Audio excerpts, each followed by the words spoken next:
పన్నున్న చెట్టుకే రాలేస్తారు అన్నట్టు నన్ను social media వాళ్ళు కానీ బీఆర్ఎస్ వాళ్ళు కానీ నన్ను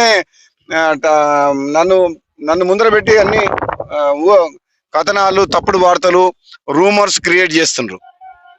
నిజంగా నేను ఏదన్నా పొలిటికల్ గా నిర్ణయం తీసుకుంటే నేనే ప్రెస్ మీట్ పెట్టి మాట్లాడతా. నేను కాంగ్రెస్ పార్టీ ఎమ్మెల్యేగా కొనసాగుకుంటూ మునుగోడు నియోజకవర్గ అభివృద్ధి కోసం కృషి చేస్తున్నా.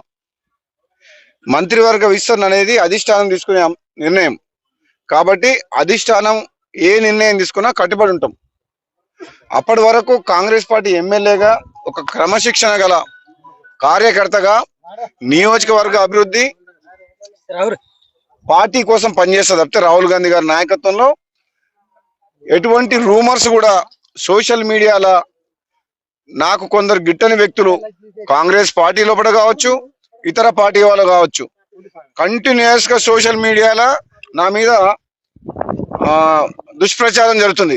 దయచేసి మళ్ళీ చెప్తున్న తెలంగాణ ప్రజలందరికీ కూడా ఇటువంటి వార్తల్ని నమ్మొద్దు.